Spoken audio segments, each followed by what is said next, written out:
is my absolute pleasure to introduce to you today Annie McCullough, aka DJ Annie Love. Annie is an inspirational social change advocate whose energy and enthusiasm helped spark the recovery advocacy movement in Canada. Drawing on her vast experience in the healthcare industry, her background in project and event management with her passion for recovery, she became the co-founder of Faces and Voices of Recovery Canada, the first federally incorporated nonprofit dedicated to advocacy in Canada. Her advocacy efforts earned her recognition by SAMHSA for her work leading and supporting Recovery Day, a national celebration of recovery, which she was instrumental in growing from 2 cities to over 30 cities across the country.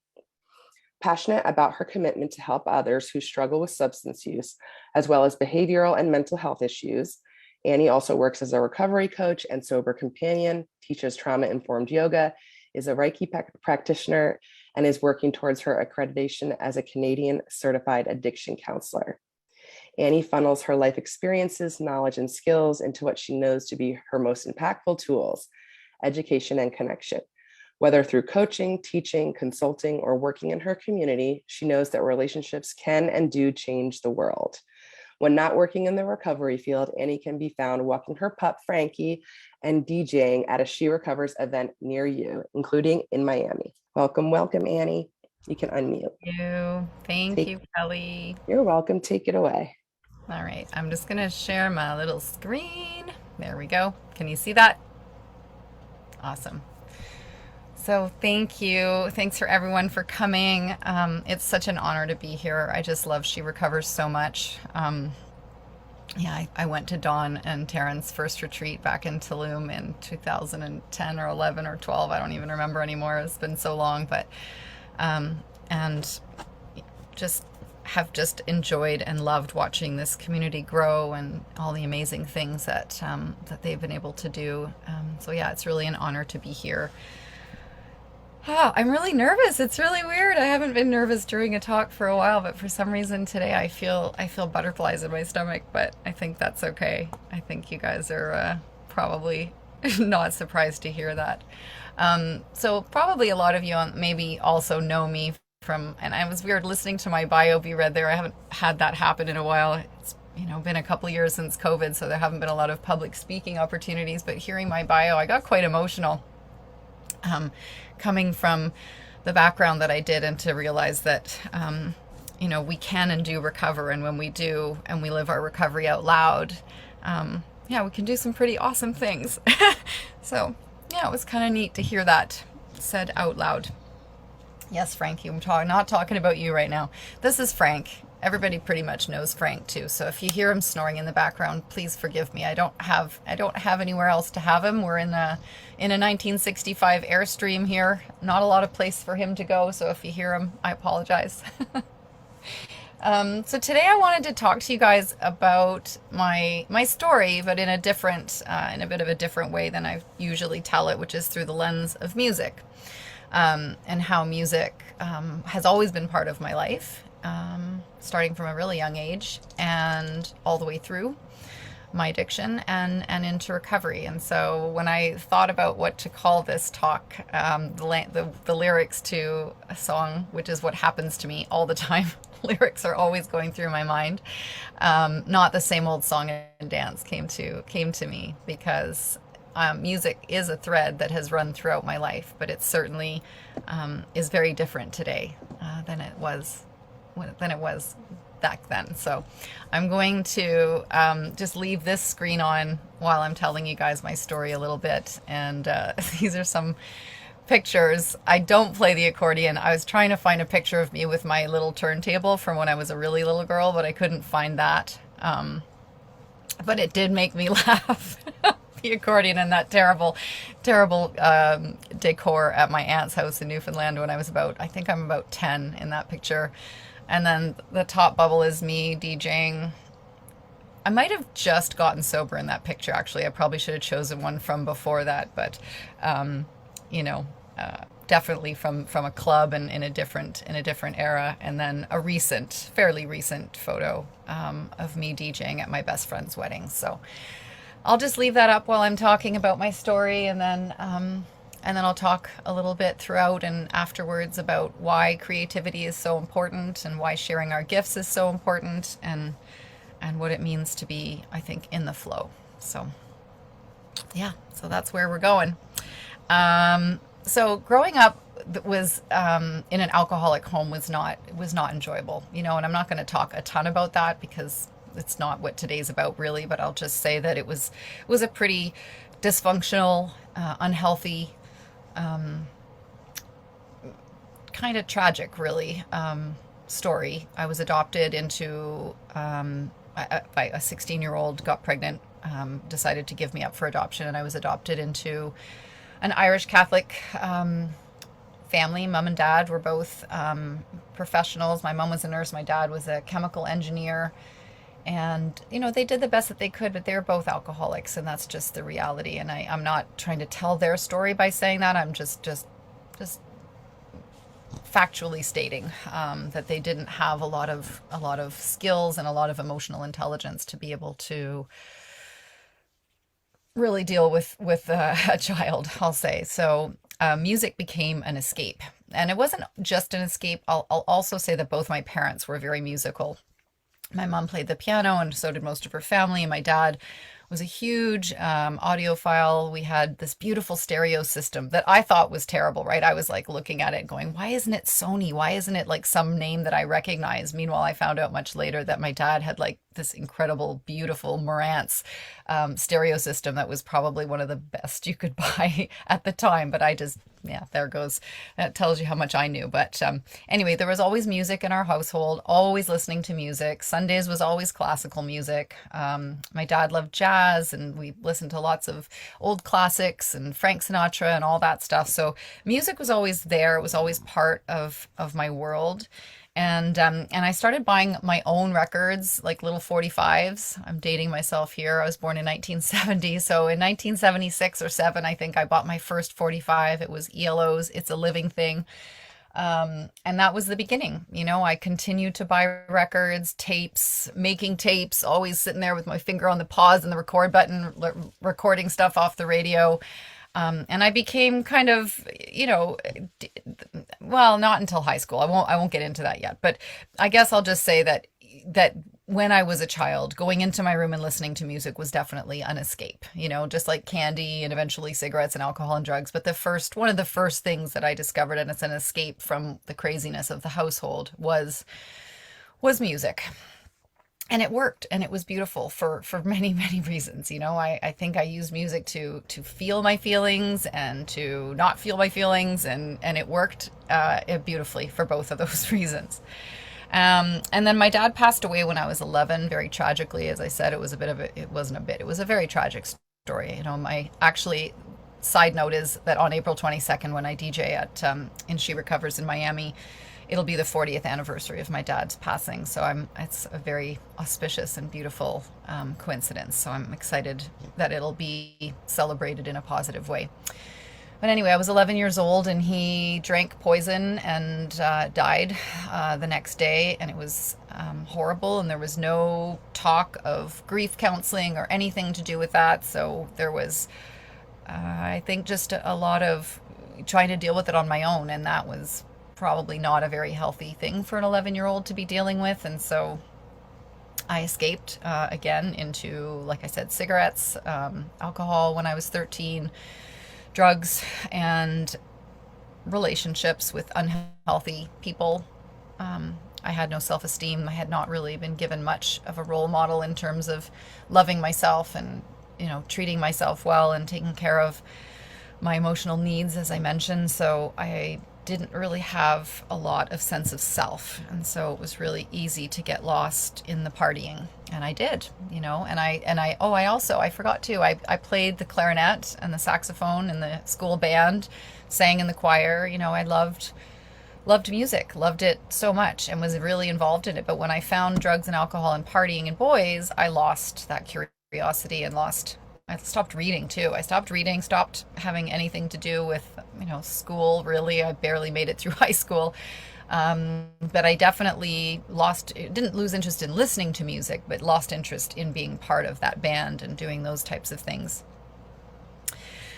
And so, high school, barely graduated, decided that I didn't want to go to university, which was a real shame. I had been in the gifted program. I was really bright. I could have probably done anything that I wanted to. And it seemed like all I wanted to do was party. So that's what I kept doing. And I was in a really bad car accident, 20, almost died. And I think that was could have been a real wake up call for me to look at my life and change the course of things, but it didn't. I just kept my friends would pick me up in my wheelchair and take me to the bars and go drinking.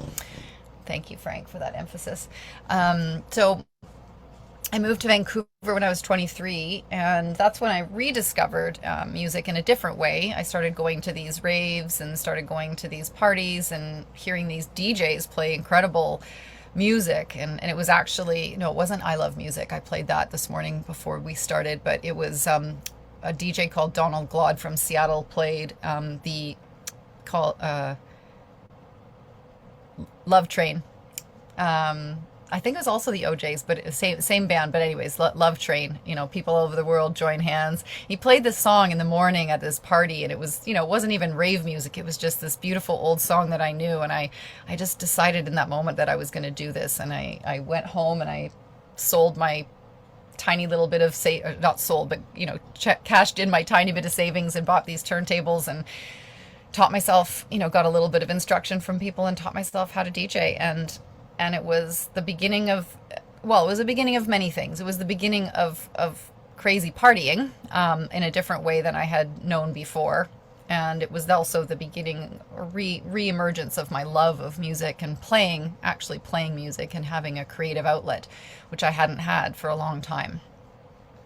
So unfortunately, that kind of goes, those two things are hand in hand, really, the idea of, being drinking and using drugs that was really, it fueled my addiction. And it also was such a big part of that scene that I couldn't really differentiate whether I didn't know that I was doing these things in a way that was dangerous. It just seemed normal because that's what I had always done. I'd always drank, and now I had just fallen into this new lifestyle of partying, and it was. I don't regret it. I really do believe in this idea from the 12-step fellowship that, we will not regret the past nor wish to shut the door on it. I do believe that because I don't think that there's any point in regretting what was a lot of fun. And I met so many incredible people and I traveled all over the world. And it's how I ended up, Peyton, who you all know from She Recovers here, was working for a man named Greg who ended up being my husband. And, I was hired by them to DJ one of their events. So, I mean, like it led to so many beautiful things in my life. And I'm not sorry. I don't wish that it was different. So when I met Greg, that's actually when I realized that it was probably time for me to get sober, or to not be at least partying the way I had been. I was, I think, 33, turning 34, and he was not a fan of drugs, and he was very clear with me that that was a deal breaker for him. And unfortunately, what had happened was I had crossed some kind of imaginary line that we, I guess, know to be crossing over into addiction, because I'd lost my power of choice, right? That decision that I made to not do those things anymore, I couldn't uphold. And so there were probably 4 to 5 more years of partying, under the radar, so, not talking about those things and still doing them. And, what I remember about those years, though, which I am happy again about, is that there were still beautiful moments where I felt like I was in the flow. And we'll talk about the flow a little bit more later, but where I wouldn't even remember what I'd played after a night of DJing. And it wouldn't be because I'd been so drunk or high that I didn't remember. It was just there were these powerful moments where I knew that I was sort of being channeled, or this music was flowing through me. Anyway, eventually I got sober. I got sober in 2008, and that was because I finally hit what I hope is the lowest of what could happen for me.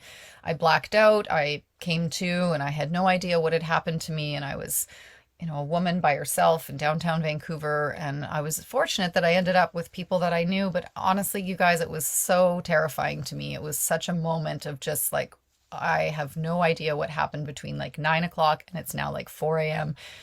Excuse me. And when the person told me some of the things that I had done, throwing things, apparently I'd been a little bit violent with the person too, like punched him or something. I'm like these are not things that I would do, and they're not who I believed myself to be. So, here I am thinking that I'm this honest, loyal, good person, but when I'm drinking, I become dishonest, I become disloyal, and I really just had what I hope will be this moment of clarity that was strong enough to make me realize that I needed to stop doing this once and for all. And it had been 23 years of drinking every single weekend and not ever thinking that alcohol was a problem. When Greg had said to me that the drugs were a deal breaker, I mean, that was one thing, but we had never talked about alcohol being a problem.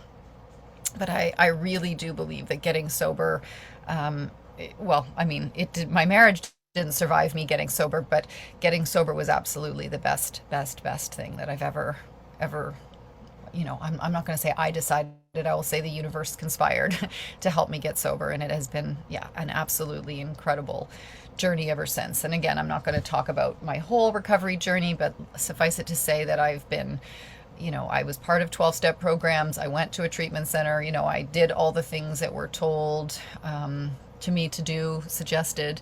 And, because of that, I, met all kinds of incredible people, worked at treatment centers, did advocacy, as you guys heard in my bio, helped grow this Recovery Day thing, which was amazing.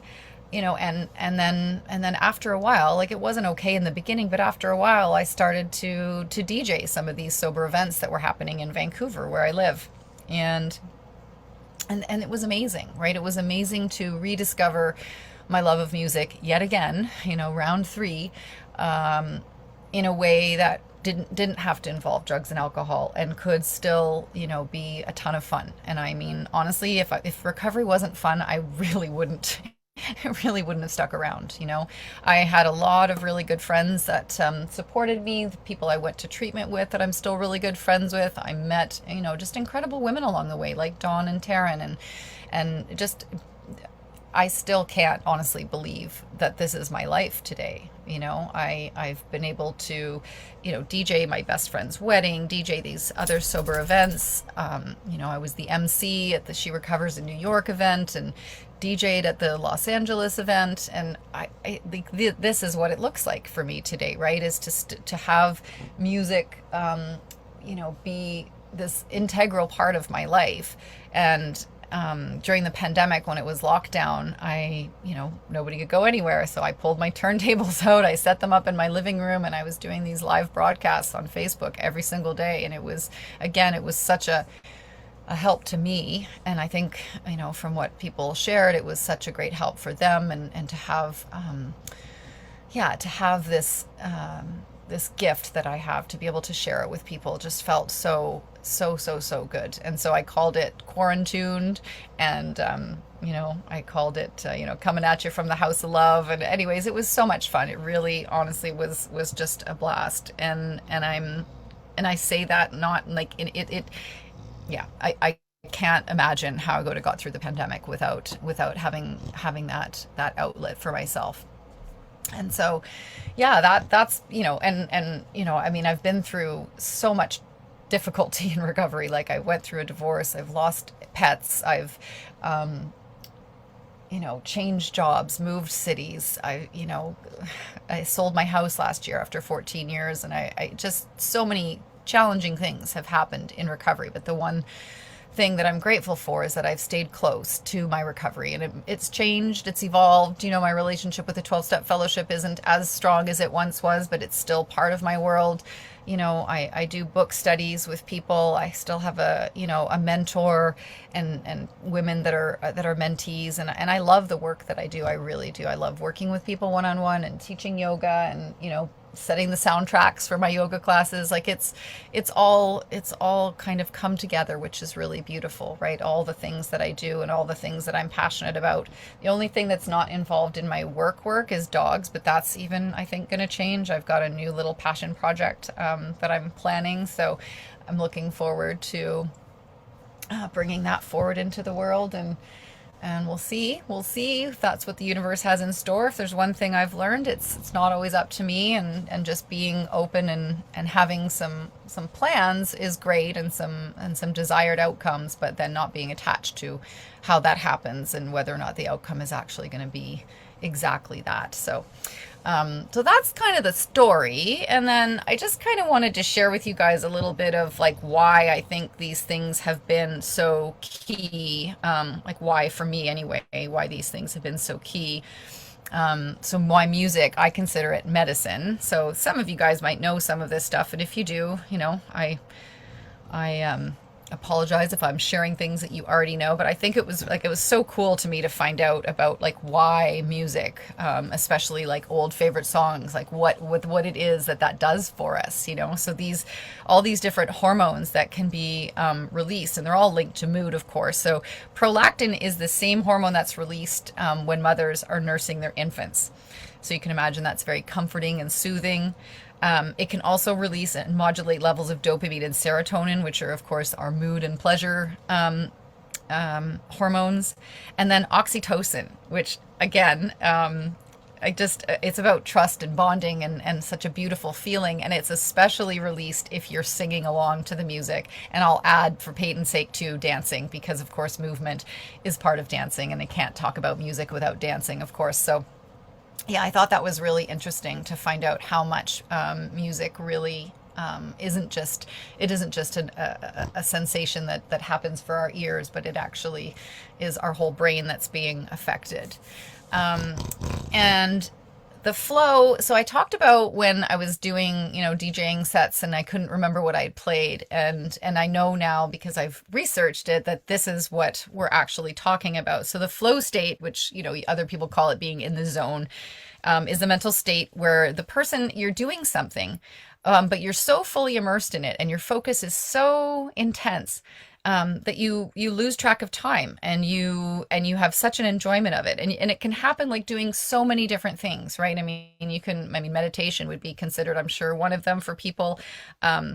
If you're learning something that you're really interested in, any type of creative activity, sports, of course, but it's this idea that you don't pay attention to any distractions, and time just passes, and you just have no idea that so much time has passed. So I think that music, and this is, again, this is all my experience. This is what's happened for me, and what has been my journey. But this can apply to each and every one of us that are on this call today, and all of us in the world, of course, that finding a thing that can bring us to the flow and bring us to a state where we're so, so involved in it that time just passes. Like, that seems like a pretty cool thing to achieve. And I think the way that I understand it today, like what it is that needs to happen, is purpose and meaning. And so when I was in treatment, I remember there was one counselor who always talked about purpose and meaning and why it was so important. And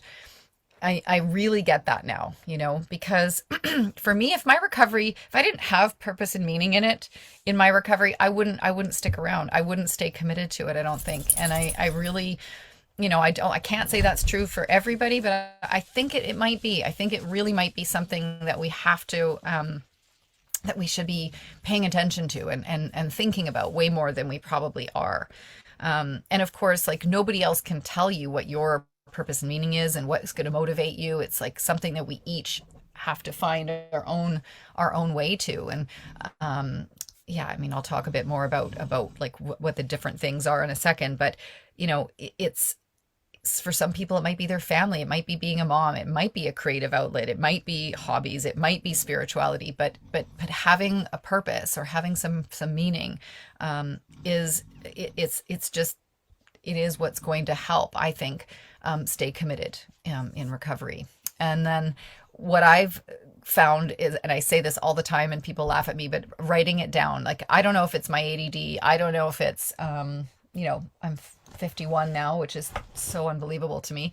But if I don't write things down, they tend to not happen. So I make lists of everything, and I write stuff down that I want to come true, whether that's an affirmation or whether it's, in this case, like a statement or a vision. Like, some people do vision boards. I think a vision statement is really a key to like having it like somewhere close by. You can see, you can see it regularly. What is it that I'm trying to do in this life? And then to be able to come back to it and be like, okay, so, is what I'm working on right now, or what I'm doing right now, is it in alignment with that? Is it helping me work towards that vision? Or is it something that's taking me, back to a different life that I don't really want to be part of anymore? So, and then, of course, if you're looking at it regularly and then you kind of read it over and you're like, that's not really true anymore. Like, you can always change it, right? Because I don't think that we're not stagnant. We're not people. And I'm definitely not a person who stays the same. I've reinvented myself so many times. I've had like 5 different careers, and, getting into recovery, and then, the DJ piece, like I've done a lot of different things. So I think changing the wording as you grow and develop is also really important, and wouldn't be, it wouldn't be true to you to just pick one and then just stick to that. I mean, maybe it would for some people. I guess I shouldn't say that, but I know for me, I think it should not be written in stone, and it should flow, as we grow and change as individuals.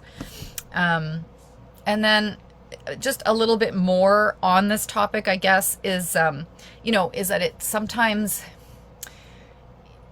talking about purpose and meaning, some people might think it's like, it's what you do, it's how you make money, but it's not really necessarily about that, right? So like I said, it might be your family, it might be a hobby. I remember at one point I was DJing and I lost my day job, and I was suddenly forced to like rely on the money that I was making from DJing to support myself.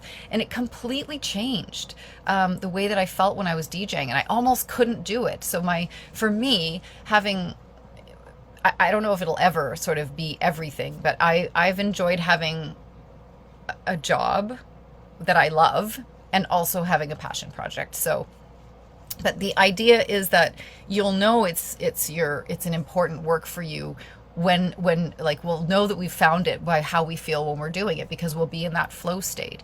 And you're like, I guess it's a sense of ease and alignment, like when we're doing that thing. So it really doesn't matter what that thing is, as long as it's getting you to feel that way. Then that you found your purpose, or your calling, or your meaning, whatever the word is that speaks to you. So, it's about, it's funny because my friend Patty, I think she's on the call today too. We're reading this book called The Way of Integrity, and it's all about finding our way to this purpose, and how, our society today has taught us that we have to hustle and we have to get to a certain place and achieve this, and success means that, and it's about money and things and stuff. And, that ease and alignment, and if we're in tune with our innermost self, when I'm in tune with my innermost self, I know it, and I haven't always known it. One of my favorite sayings, anyone who knows me knows that I love this, I know that, just not right now. And for whatever reason, it's like an ebb and flow, where I come into the knowing and then I forget, and I come into the knowing and then I forget. Hence why I like to write things down, to remind myself. But, when I'm in tune, when I'm in alignment, when I'm doing something that I love, my body feels different, and so, I would encourage everyone to like take notice of how, and again, my body was like asleep to me for many, many years. I lived up here in the safety of my intellect, but, now I know to check in my body. Like, how am I feeling when I do this activity? Like when I'm DJing, I am on fire, like happy, joyous, free, loving life. Like even just talking about it, you can hear the excitement in my voice, and not like nervous excitement, and not anxious excitement, and not, heart racing and palms sweating excitement, but just like, I'm enthusiastic. I'm loving things. And then when I'm doing things that I'm not really interested in, I feel tired and not energized and resentful, and so I really think that, I want to feel grounded. I want to feel grounded in myself. I want to, know that I have something, that I'm offering the world, that is coming from that true place of inside me, and not just, a job, and not just something. I mean, I can do those things, right? I mean, and sometimes we all have to do those things that we don't want to do. But the goal, I think, is to have something in there that really lights you up, so that when you're doing it, you're in the flow. And, you know, again, like this time that we're in right now with everyone being so disconnected too, I think that things that make me feel connected to others. So, you know, today I'm only seeing a couple of people on the screen. I like it better when I can see everybody. I feel like I'm talking to myself a little bit, but I know for me, things that connect me. And so music has always connected me to other people, whether that was, you know, making CDs for a boyfriend, whether that was, you know, playing music when I was DJing or, you know, getting to interact with people on the dance floor and then getting out on the dance floor and dancing myself, right? Like it's so important for me.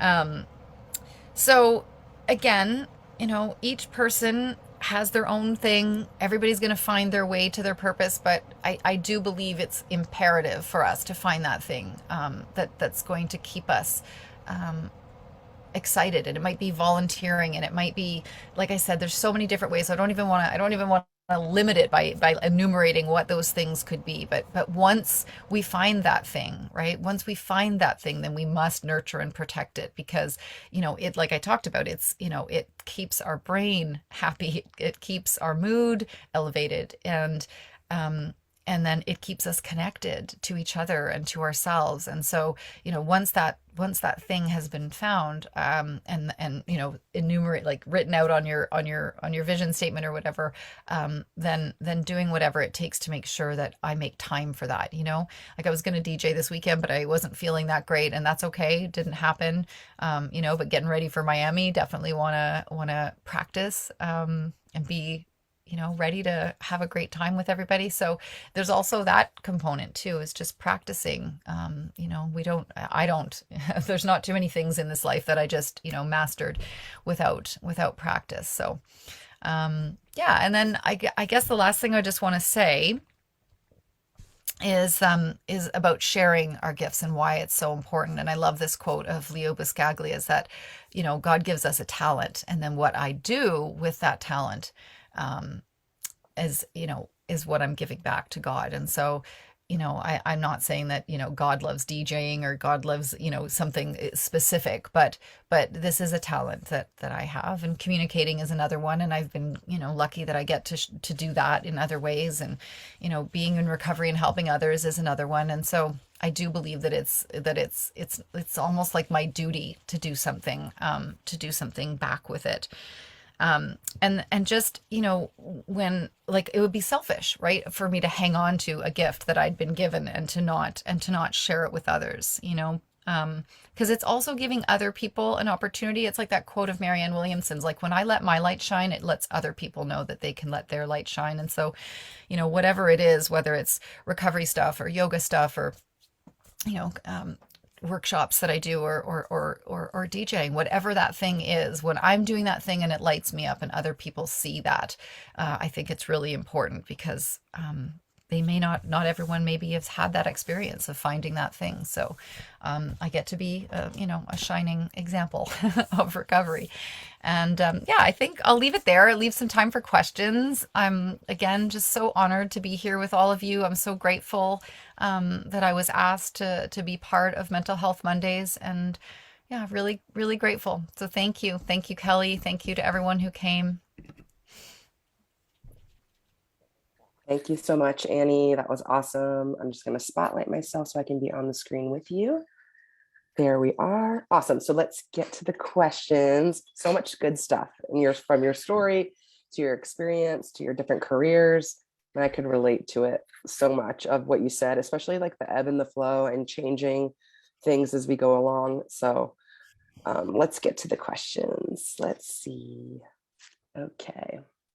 Our first question is, how did your relationship with music change after you entered recovery?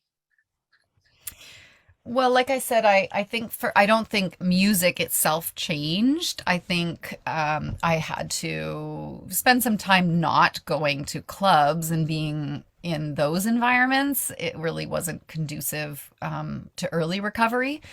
So I can't remember. I mean, I know I went once or twice in that first year, and I would say, I would say I heard music in a different way. I was hearing it through a clarity that I hadn't maybe experienced before. But it's not like I loved it less or I loved it more. I would just say that I had to change my relationship to how I listened to music, meaning I didn't, like I said, go to places where they were serving alcohol and people were getting drunk all the time. But now, like, at least a couple of times a year, I will still go and see my favorite DJs at a nightclub. I can do that today because it's not, it's no longer a danger to me to go to a place like that. I can be around it, but I don't stay till 2 a.m. because, nothing good happens after midnight. Just in case you were wondering, once everybody's reached a certain point, it's definitely time for me to get home and go to bed. Very much agree. And I've seen some DJs sober as well. And sometimes they don't go on until very late. And I've actually had to nap before the DJ that I want to see comes on and does their set like before. So I totally get it. Awesome. All right. So our next question is, can you tell us a little bit more about how music and recovery advocacy has overlapped for you? Interesting. I don't know that they necessarily really have, other than I would say that those are both passions. I was very, very passionate. I just got a text here that Lisa's here. So Lisa was my co-founder at Faces and Voices of Recovery. And I would definitely say that we were, it requires passion. Both of these things require passion. But I don't know that I would say that they overlapped because one was, actually, here's the connection. The connection is that they were both things that were passion projects that weren't paid, a lot of the time, right? Not that I didn't ever get paid to DJ, but certainly, a lot of it had to do with like earning your way and it taking a while to actually get the respect that you deserve and the payment that goes with it. But I would definitely say there was a component to both of those being passion projects, as opposed to like your full daytime job. Always had to have a job to support myself, and then the DJing was the extra, and always had to have a day job, and the advocacy was what I did on the side. Makes sense. Yes. Awesome. So for someone who might not have a passion project right now, or maybe they are struggling with devoting some time to it because they have to work or take care of their children or are occupied by other things, what would you recommend that they do to start developing a passion or devoting more time to a passion that they have? Well, I think even like I think the vision statement is clear. If you know what it is, but you just don't have time for it, you can still be devoting. Like I don't like the word discipline. I like the word devotion. So devoting a little bit of time each day to whatever the thing is, and even if devoting the time is to thinking about or meditating on or researching what is out there, I think. It's sometimes, for sure, as a Kelly, you're a new mom. Like I'm sure there's not a lot of time in the day when you're a new mom, let's say, but I think everyone can pick a little 15-minute snippet each day while their child is napping or whatever the thing is that's limiting the time. I still think that devoting a little bit of time each day to either researching, doing, or pondering on and meditating on what could be something, because, and there's a thing that Tommy Rosen had us do in one of our coaching programs where, you wrote down all the things that you love to do and all the things that you're really good at. And when you find the thing that's on that list that you're really good at and you love doing, then that might be something to check out. So that might be an exercise that's worth doing if you haven't quite figured it out yet. Definitely. And I think also if it's the question of not having time, I know for me personally, not having a lot of time right now, I sometimes am like, okay, well, the laundry can stay in the basket for another day. It's not going to be the end of the world. And I can do something for me for 10 minutes. So definitely. Okay. Thank you. Let's go to the next question. Oh, so we had one from Facebook and it's actually from Peyton. And she said, tell us about your set list you're going to be playing in Miami. Well, that's a great. Actually, you're gonna have to go back and answer me a question first. So, in LA, we were able to. So we were doing a silent disco, and I think that's what we're doing in in Miami as well. So what I was able to do that time is I had three playlists, and people could choose. There was a 70s and 80s. Was it 70s, 80s, 90s, or 80s, 90s? Yeah, maybe 80s, 90s, and then like more popular like current music. So I like that idea, and if I'm able to do that again, I would definitely like to offer that to people so that everyone of all ages would feel like they're part of this, because I know sometimes people hear DJ and they'll think it means X, that there's just going to be this sort of uh, new music only, and people who are my age, let's say, don't really want to hear hip hop and things that they don't know. So it will definitely be varied, and I just need somebody to tell me how many channels I get, so I know how many lists to create. But I will just say that my style of music has always had, I would say, it's funky. I love music that makes you feel good and is uplifting, and even if it's house music and it's got that 4/4 beat that some people find not appealing, I have always chosen to play songs that were remixes of old songs a lot of the time. So like that I Love Music song that we played at the beginning, that was actually a house remix of a 70s tune. So that's, people can expect fun and stuff that they know for sure. It will not be stuff that is unfamiliar for sure. We're gonna have fun. Oh my gosh, I can't wait. Sounds amazing. And I love that people can choose. So hopefully we have that option. And I love house music, so I'll be fine with that. But hopefully everybody else is too. Okay, awesome. So our next question came through on our Q&A feature. How do you not feel awkward in a sea of 23-year-olds when you're a middle-aged person in the club and you're an ex-club kid? I think it's funny. I was going to comment a little bit about this, something from two questions ago. It's like this notion of self-love, I mean, that's really what this journey has been about for me is when I first got into recovery, I was like, I don't know who I am. I was 37 years old. I'm like, I don't know who I am. And then I was like, oh, I don't know who I am. I get to figure this out and reinvent myself. And it's all been a journey of self-love and finding out, that it really doesn't matter what anybody else thinks. It really doesn't. I mean, I used to sort of look at like, and I don't mean this disrespectfully to people my own age, but just I would probably, as a 23-year-old, if I'd seen let's say a 65-year-old, 7-year-old person, like what are they doing in a club? I probably would have thought at that age. But now I'm like, when I do go, and I don't go often, but when I do go, it's usually to a DJ who's been around as long as I have. So like say Mark Farina is coming to town in Vancouver where I live. I'm going to go, and half of the club will be over 40, maybe even older, and it'll be amazing because that's the whole point, right? So I think music is one of those things that is universal and doesn't have an age, and it keeps us young. So forget what they think and just, dancing is also like seriously one of my favorite things to do. So my glow stick game is on. Perfect. Perfect. I love it. Yeah. Who cares what everybody else thinks? I was going to say, I absolutely agree. And I can remember frequenting the nightclubs when I was in my 20s before getting sober and actually doing that exact thing, noticing the older people and thinking to myself and talking to my friends, like, why are these people here? They're so old. And like now, I mean, I don't go often either, but I never notice the ages of anybody like around me. So it's like just not a thing I think about anymore. So I think that's just part of it, and just becoming comfortable, which I think is part of aging as we get older and we become more comfortable with who we are and how we grow up and the things that we believe in and all of that. Awesome. Let me see what else we got.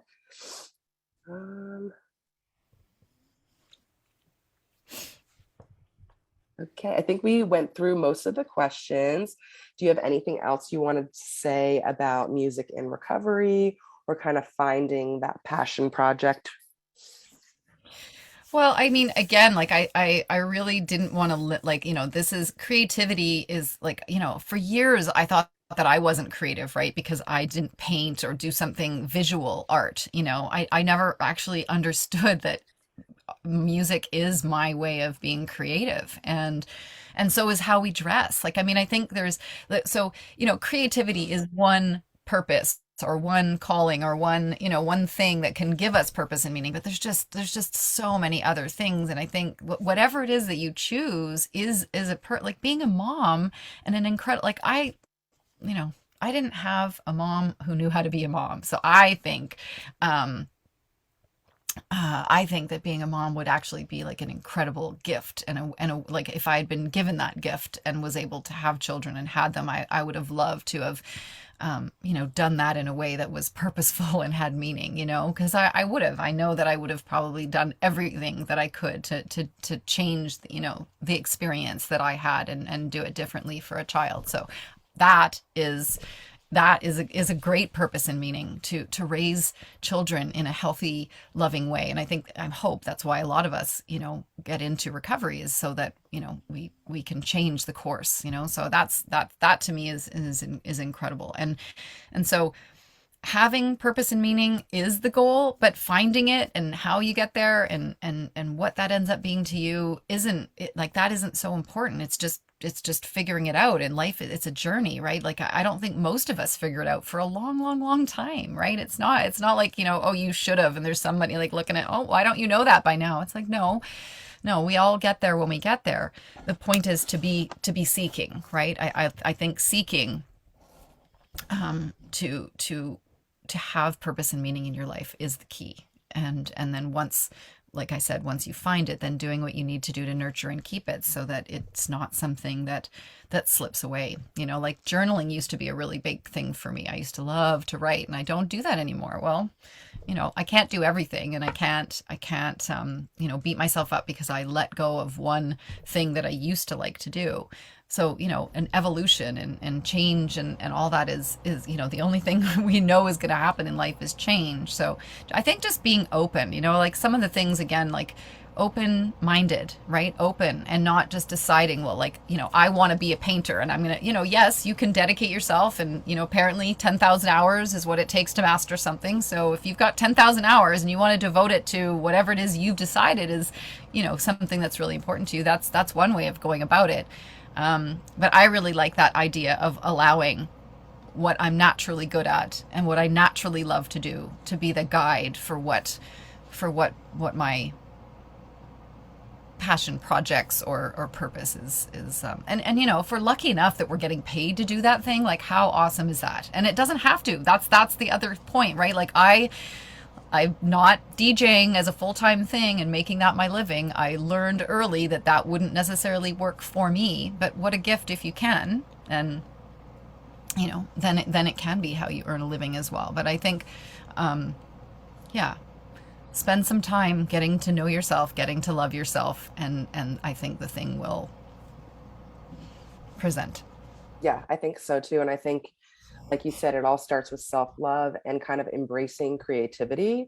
And I know, like I mentioned, and like you mentioned in your presentation, sometimes we put it on the back burner, or we don't think it needs to be like looked into and like set time aside for it, and really understand that creativity is worth it. And if it makes us feel good, it's worth doing and setting time aside for, and really honing in on whatever skill it might be. For me, I like to write, and sometimes I really finding time is really hard, because again, I look at it like, well, I'm not necessarily making money off of this, so I shouldn't devote any time to it type thing. And so this is a really good reminder that that's not the case, because it makes me feel good. It's something fun, it's something creative that I like to do, and so that means I can still devote time to it, and I should. Mm-hmm. So I think that's such an important point for people to understand and know as they search for whatever their thing is. And also, like you mentioned, it might change, right? As time goes on and we grow and evolve or find different things. I think that's another thing that people might not be accustomed to and might not be ready to let go of, like something they thought was their thing, and like embracing something new. So like you said, be open, right? Yeah, I think the way that this new passion project that I'm interested in doing came was like complete fluke, like absolute complete fluke. I posted something on Facebook that I thought was, something that I wanted to share, and 28,000 people have shared it. Oh 28,000 people have shared it. So you went viral on Facebook. I went viral without, that's amazing. So, Amazing. but again, like that wasn't like that was so unintentional. But what I will say Right. about it is that now that it's happened and it made me realize that the other thing, the one thing that I haven't really ever done a passion project with, which is animals, it makes perfect sense. It's like yeah. So Yeah. again, And that's the wonderful. universe knows. The universe knows. Trust, trust, trust, the universe and your gut. You know what I mean? When it Right. feels right in your gut, like I said, like when you can feel that, and checking in with your body and knowing like what feels good and what doesn't. That's the art, I think. That's the somatic piece for me was huge. So learning how to check in with my body and what's really going on and how I feel when I'm doing certain things. If I don't like it and I'm not feeling good doing it, then why would I do that, right? But Right. that was so, that was absolutely so who I was before, right? Just doing whatever I had to do to make everybody like me and doing what I thought society wanted me to do. And so Yeah. it takes work to overcome. It takes work to overcome that which has been deeply, both societally and environmentally and everything, programmed into us. Right, right, right. I think it's like an unlearning. I had to do the same thing when I entered recovery. Same exact thing. Like I didn't know who I was, what I believed, what I wanted to do, what felt good, like what was good feeling to my body, what was my intuition. I just didn't know. And I think it's still a process. I mean, I'm almost 9 years into recovery and still like learning and Yeah. changing my mind or evolving, all of those things. So I like that word though, unlearning. That's a great one. It's yes, unlearning. yes, Yeah. right, Uncovering. exactly. Hmm. Yes, awesome. Well, wonderful. Thank you so much, Annie, for your time and your heart and your experience today. And thank you to all who make this series possible. And most importantly, to all of our viewers for showing up today, holding space and bringing forward your questions. We truly are stronger together.